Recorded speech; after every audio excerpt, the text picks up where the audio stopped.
Hello everyone. In today's video we are going to kick off a new series that's going to be on the channel, and it will cover some of the more advanced concepts of first two layers and the Friedrich-Seefeld method. Now the reason I'm creating these sets of videos is I'm to the point where I need to have every case from every angle memorized. So as I'm solving the cube, I see a case and I don't immediately know how to solve the cube, and it's slowing me down. I can't work on my look ahead while I'm thinking about how to solve a case. So for me, what this series of videos are going to do is allow me to memorize every single case from every single angle. And I figured while I was going through this process, I could record what I found, and hopefully it'll help out the community a little bit.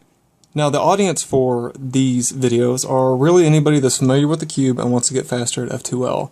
You should probably have a basic concept of how to solve the cube using first two layers. I do have a beginner's method in the link in the description below that you can reference if you don't know anything about F2l, and it basically breaks down the 41 cases to 3 basic cases and shows you how to easily solve that. If you are familiar with F2l, then great. Hopefully this series will help you. They will be broken down into videos that are in pairs of cases. So this is case 1. If you look at the speed solving wiki, that's where I'm getting these cases from.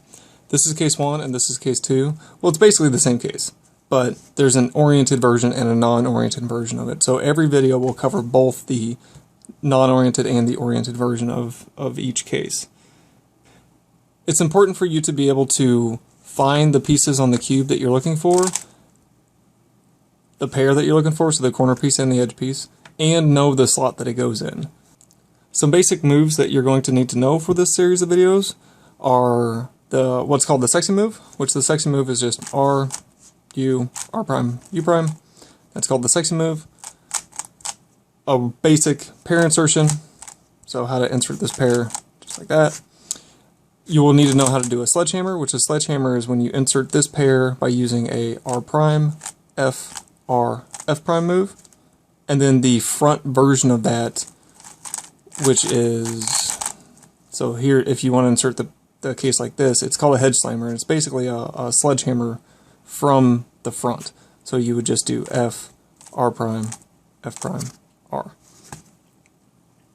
For these videos we will be using my test cube, and this is a Moyu Sulong. I think it was $4 shipped to my door. And I suggest people spending the money and getting the test cube if you want to be serious about getting faster at the cube. What a test cube allows you to do is really focus on a certain case and really memorize a certain case. When I was going through this process, I would set up a certain case and solve it from every angle, from every orientation, and it really helped focus my attention on a specific case and really learn that case. So the next time I see it in a solve, I don't have to think about it, I can just perform it. And it doesn't matter if it's located here, or if the slot's supposed to be back here or back here. So get a test cube. I think it's completely worth the $3 or $4 if you want to get serious about learning and perfecting all of the cases. So some of my goals for these videos are going to be, I would like to know how to insert every single case from every angle and be fully rotationless.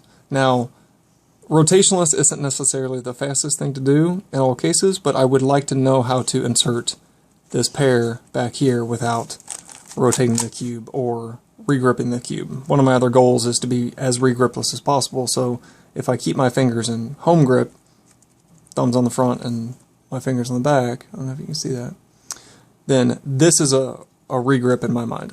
So I would like to solve every case without moving my hands from home position, without any regrips and without any cube rotations. So those are my 2 main goals for this series of videos.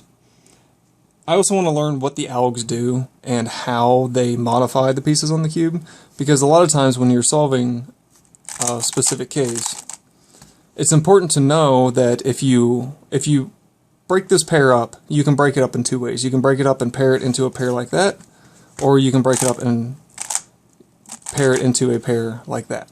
So you can either set up the easy insertion or you can set up a regular pair insertion.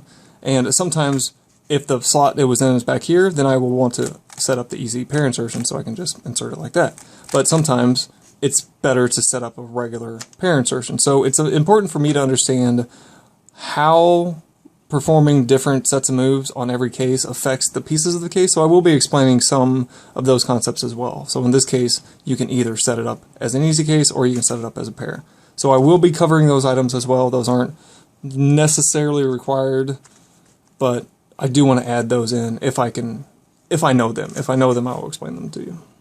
Another one of my goals for these sets of videos are to be as efficient as possible. I don't want to have to memorize a bunch of algs to solve every case from every angle. I want it to be as intuitive as possible and make the most sense. Because a lot of times, if you understand what the pieces are doing, you don't have to know the algorithm to do it. You just know what you're doing on the cube. And one of my goals for that is to keep the moves under 8.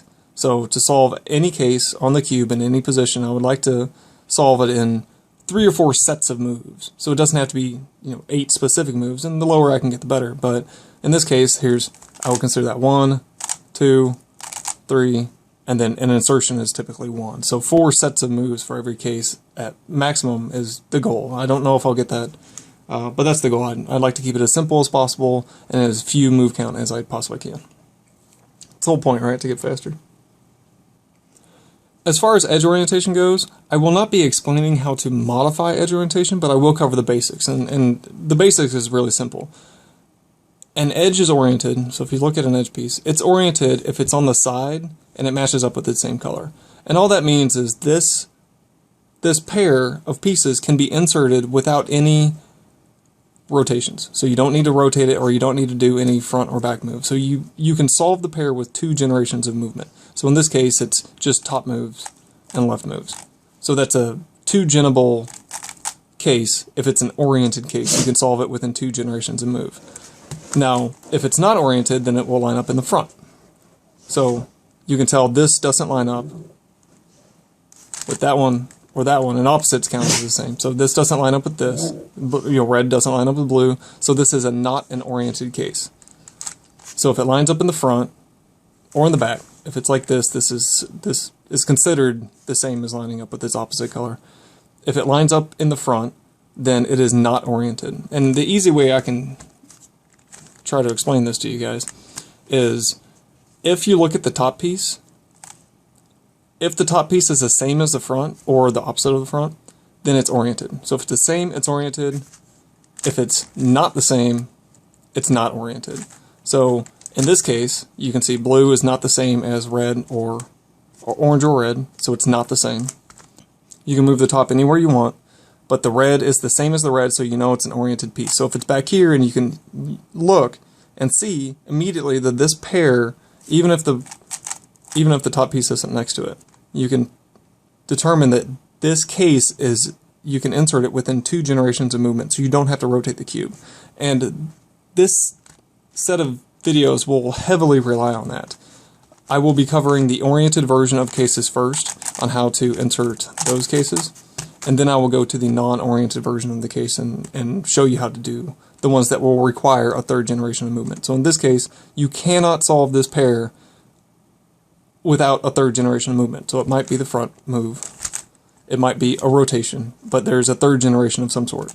So I will not be going over how to modify the orientation of edges. Noah Cubes and Jay Schuyler have great videos on that, but you do need to understand that if I see this, if the top color is the same as the front or the same as the opposite of the front, then it is an oriented pair and you can insert it with 2 generations of movement.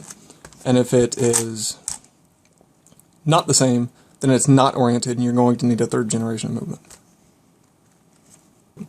So every video I will go over the oriented version, the non-oriented version of the cube, and then I'll cover some basic finger tricks on how to efficiently use your fingers to be the most efficient. So when you should be using your first finger, when you should be using your back finger. I do push moves, when to use the opposite hand to do your double flicks. So you should get comfortable at double flicks from your left hand. And then I will go over any alternatives. So I will cover the easy insertions first, and then I will cover some more advanced versions of the cases, say a back slot's empty, or there's some insertions where you use the middle slices. And you don't necessarily have to know those, but for the people that care about those, I will include those as well. The ones that I still feel are efficient and worth teaching. So I will start with these 2 cases, in my first video, and I will go over every single way to insert these cases into slots from here, if the slot's back here, if the slot's back here, if the slot's back here, and then we will rotate it, and then we'll do the same thing. So I'll show you how to insert this case from every angle, for every corner of the cube. So you should be able to look at this and rotationlessly solve this case in any format without having to rotate the cube. So if it goes here, you will know how to insert that piece in whatever slot you want without having to rotate the cube in just a couple moves. And one last thing, on all my videos I will include a link in the description for the speed solving wiki, and they will have the case numbers that I'm going with, and they'll have the little images of these cases. And how I determined what I feel is the best way is mostly from memorizing every single one of those cases and reviewing videos online and reconstructions of pro solves and determining how real people are using or inserting different cases. And what I'm practicing those until I can do it without thinking about it, and coming up with what I feel is the most efficient or the easiest for me to do. So disclaimer, grain of salt, this is for me, not everybody's the same, and you might learn at a different pace or you might not like to cube the way I cube. But we will handle this case first, and that will be the next video coming up. Happy cubing!